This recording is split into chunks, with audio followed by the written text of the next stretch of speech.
Hello folks, it's Nathan Hamilton, Son of Celluloid here, and we are at Days of the Dead 2013. I'm sitting here with Jason Hoover from JABB Pictures. How you doing today, man? Good, man. Good. I'm doing great. Awesome. Now, what was the first thing you ever remember seeing in your life that piqued your interest in horror, that you saw and said, that's for me? Oh, shit. I have an older brother. It's like 6 years older than me. And he loved horror all through the 80s. And we had a great local video store in our town. So he was, had the pinnacle of everything great at the time. Faces of Death and Nightmare on Elm Street and all these movies, Basket Case. It just didn't seem like the world knew about it. It seemed like only me and my brother knew that these movies existed because we lived in a small town. And it just seemed like the emotion that I got from that, the passion that was on screen was so much different than anything I'd ever seen, that it was so affected me so bad, Like when Friday the 13th 2 came out and you have Corey running through the cornfield and he comes out at the end in the rain, and like I was almost the exact same age as him at the time. And I just got shivers from it right now. It's like that was me, So nothing else had affected me. Comedies, I loved Bill and Ted's and shit, but I never thought like I want to do that. So that's what it was. I had always loved that kind of, the just brute force emotion that came through in horror, man. Good stuff. Now, I love the concept of the collective because you don't really get to see a lot of really good horror shorts outside of like festivals or anything like that. How did the idea to do a showcase like that for the shorts come about? Like, how did you get the brainstorm for that?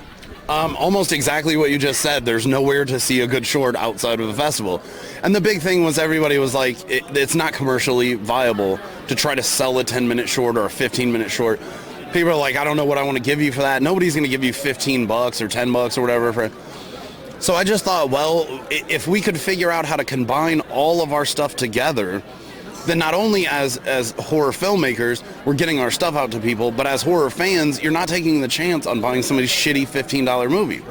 Now you're getting this like Whitman sampler of horror where there's a cream in there and there's a nut in there. You may not like some of them, but you'll like other stuff. And a lot of the filmmakers, they just didn't have an option of getting it out to a mainstream base like that. So with us combining together and putting the 10 films together, I think gave us more power and credibility to really get them out there. Now the collective, it's really a DIY type of thing. Like, it's real low budget. What would you say the like average budget of one of the shorts in the collective usually is? If I had to say an average, under $100 probably. Now there's some, like one of them on Volume 4 that Jim Doherty, 3 O'Clock Productions did. That's a SAG film. That had a tremendous budget. Another one of the ones on Volume 3 had a really high budget. It has Steve Dash in it. And, but there are other ones like Dustin Mills' short on Volume 4 is a pizza, a guy in an apartment. Yeah, and that literally is all it took to make, right. And that's why I always tell people, like, people say, well, I don't have the budget to do this or budget to that. And I always say, just find whatever you have that's cool and fucking shoot it. You know what I mean? Like, if that's a cornfield or a gas station or you got a creepy uncle or whatever, just, take what you got, make a good movie out of it.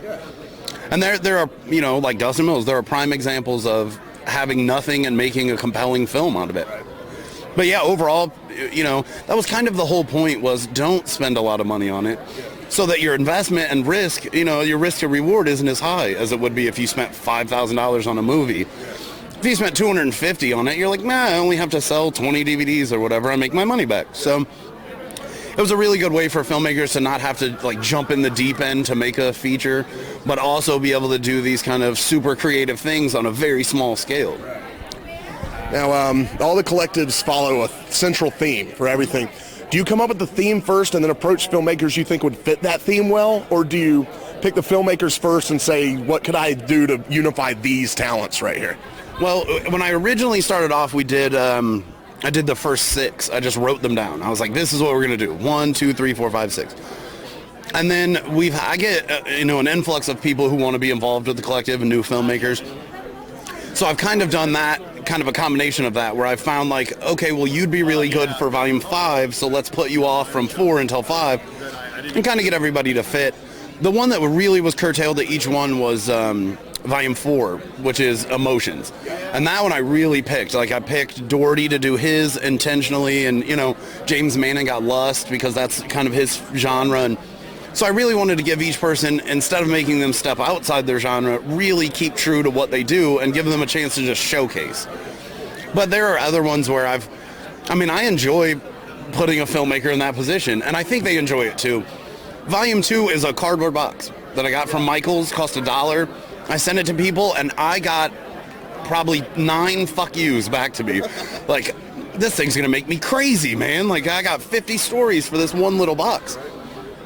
So that's why I like to have the filmmakers do something that they can be successful at and something they'll enjoy, but I also really like to see them squirm a little bit and go outside of what they normally would do. And and I think it helps everybody to be more creative and kind of pushes the envelope a little bit.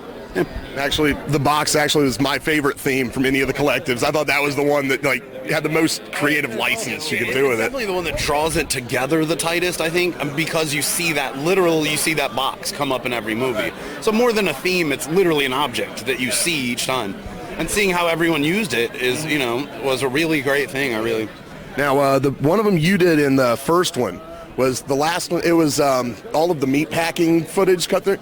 Me and someone actually got into a really long discussion about, were you trying to make a statement about the meatpacking plan or whatever, or were you just fucking with people's heads? I was just fucking with your head. I had one of the filmmakers dropped out like 4 days before they were due. So I was kind of in this spot where I was like, okay, how do I make a film with no money and no people? And then I was like, I've always been a fan of going and taking older footage and recutting it just for my own amusement or whatever. So I have a Night of the Living Dead that I recut. It's 10 minutes long, and it makes it look like the black guy kills everybody. So they're all running around crazy, and so I wanted to kind of exploit that a little bit and I wanted to do something. Yeah, right. I wanted to do something where it combined that kind of old footage, but fit the theme as well. And as I started putting it together, I wanted to do the contrast of, this is what they're telling us, but this is what's really going on. And as it progressed more and more, it really got to this state where I was like, fuck, this is a super vegan movie where So what I did was added the giggle at the end. The very last shot of it is a giggle of a dead cow, So I thought to me that added the little, I'm just fucking with you, I'm not, you know what I mean? But I have got a lot of that. I've got both ends. I've got people saying they're disgusted by what happened in the film, which I always loved because I was like, I didn't shoot any of this. You know what I mean? I found all this footage. And then the other end is people who have written me and said hey, would you be interested in doing a PETA video for us? And I'm like, no, man, watch that movie again. You're missing something. So, but to each his own. Whatever you get out of it is fine. I mean, if it makes you not want to eat meat, don't. We actually did give away hot dogs at the screening. As soon as it got over, we're like, anybody want hot dogs? 2. We gave away 2 hot dogs. Yeah, everybody else was like, nah, I don't want a hot dog, man. Yeah, the one shot of the pig hanging from the forklift while Rump Shaker played, I laughed my ass off. That was hilarious. I ran through maybe 8 different songs that I put in for that different part, and that fit. The second it came on, I was like, okay, all right, we're done. That's it. That's the one. Yeah. Now, what do you think? What piece do you think represents personally your best work as a director? Oh, that's picking your favorite kid. Yeah, it really is. The thing with the collective has been we've had a few filmmakers drop out and stuff, so I started to do I created a secondary company, the Spiral Filmworks, and then a third company, Death Hug Films, where I could kind of experiment without it being a JABB Pictures film. So I have a huge affection for those films, which no one else has liked, really, there's one on Volume 3, it's just a lady takes all the pills and walks through. And your average horror fan just really doesn't get it. They don't get the, subtleties of it and the way, But I really enjoyed watching it, really enjoyed making it. But I think Boundary is probably my favorite. Because Boundary I got to do, it was 100% ad-libbed. We kind of just was oh, okay, now do this. Oh, okay, now do that. And then the horror element, I wanted to prove that off-screen violence was just as effective as on-screen. So I have him push her into the bedroom, and then just sounds. That's all you hear, sounds. And I've always been a believer that whatever you imagine is worse than what I could show you. Right. So I just wanted to leave that at that. And I really thought that Boundary came out in the end that's what I wanted to make. Where a lot of low budget films, you make contrition. You gotta you got to tweak here or tweak there, somebody doesn't show up, or that was the only film I ever made where it just kind of flowed, just banged it out. Yeah, I've noticed while watching, I saw like some of the same names coming up in all the credits. Like Collective's like a big incestuous family, kind of, you know. It really is. And if you know, when you look through them, you'll start to see that. That's the most beautiful thing about the Collective to me is one of the guys will say, well, shit, man, my production team is messed up. I don't have a camera. And you'll get another one of the Collective members say, listen, man, I'll loan you a camera. I'll come out and shoot it. So you really see that when you run down the credits. You're like, whoa, he did the music for that, and he shot this, and he's in this one. So, that's what I really loved. And it is. We are a big incestuous family. We are. We have orgies if you guys want to come. Check it out. I'm down. It sounds like my kind of party.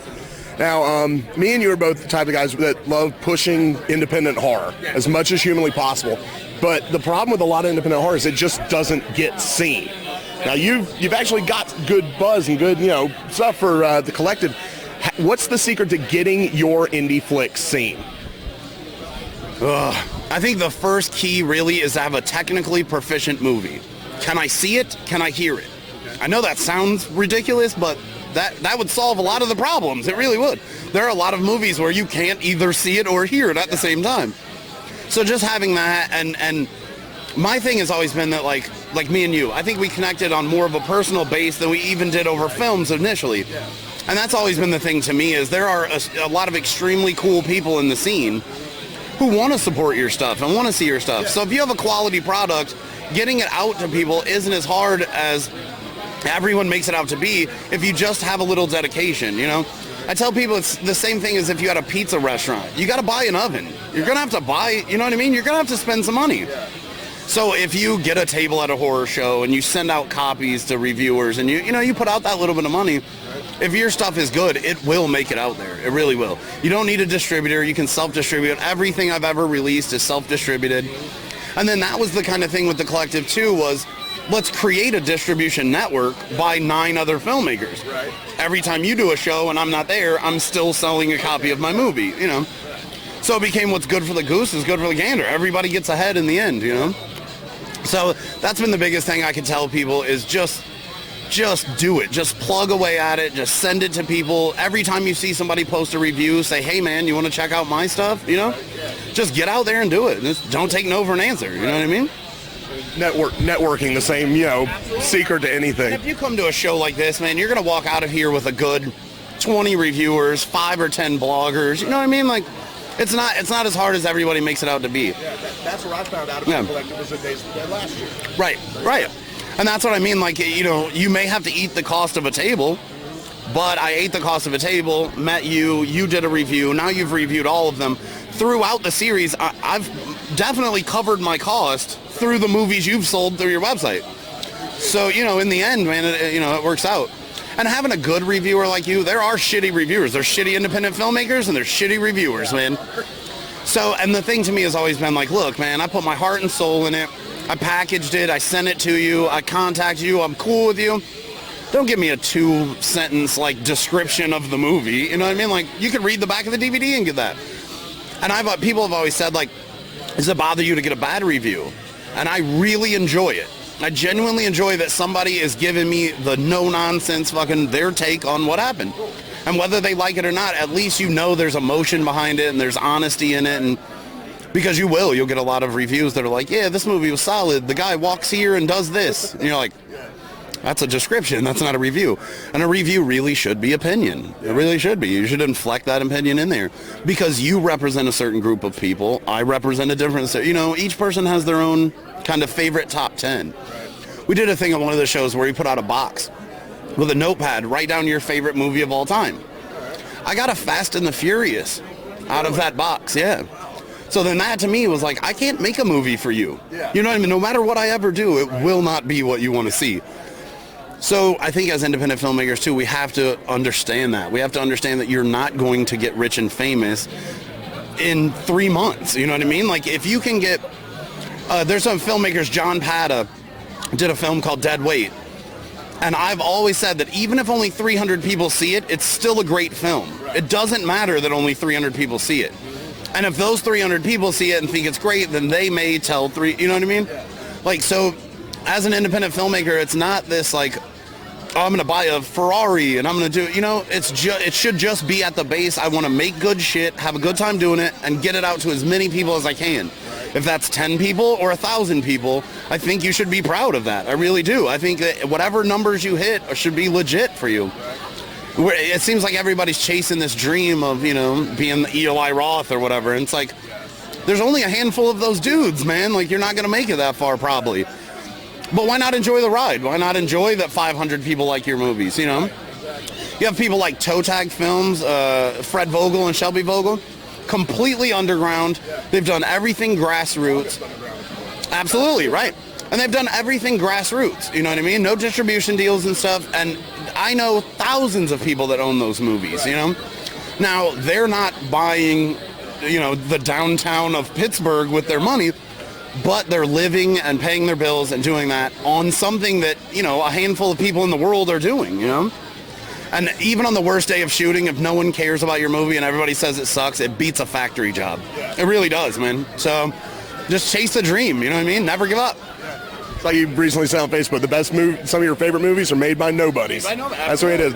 My favorite bands, I will never see in an arena. I'll see them in a small club. It's the same exact thing. And to me, that doesn't make them any less legitimate or any worse, you know what I mean? That you have this very small following. Buffalo 66 is one of my favorite movies ever made.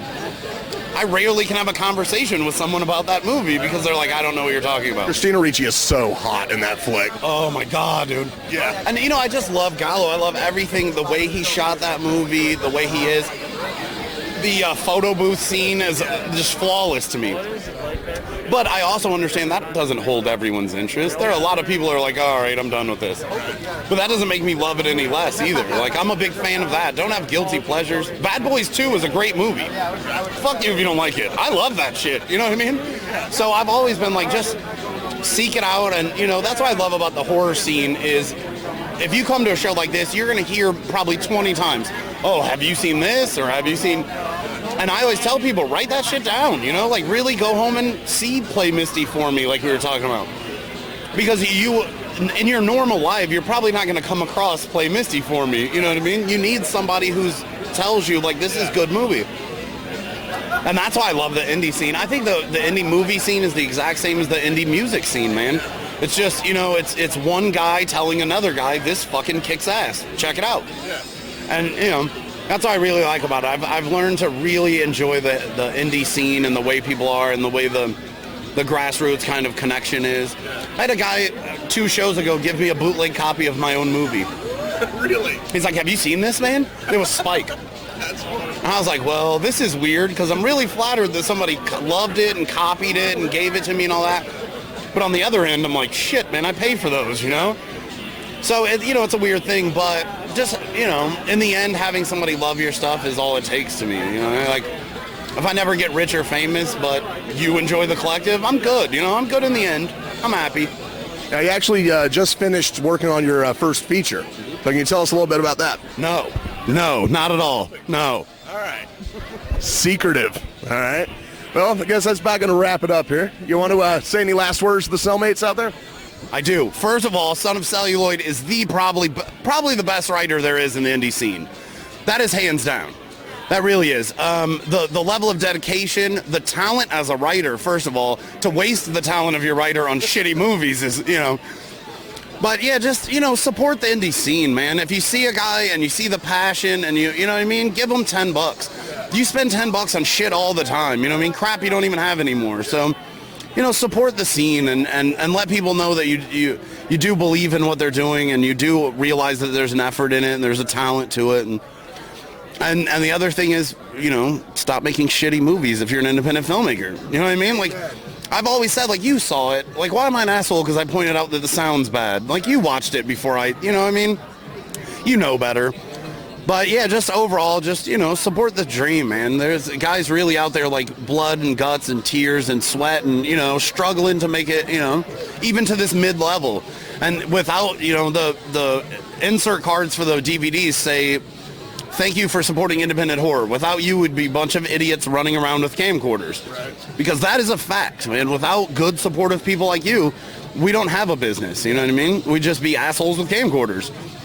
So that's why I tell everybody, just support it, man. Just, even if it's going out to a screening or if it's just posting a link or whatever, you know what I mean? Just do what you can to support it. That's basically the SOC battle cry, man. Support independent horror. I'd like to thank Jason Hoover. JABBPictures.com. Go check it out and keep your eyes peeled to Son of Celluloid for more interviews from Days of the Dead. Oh, shit.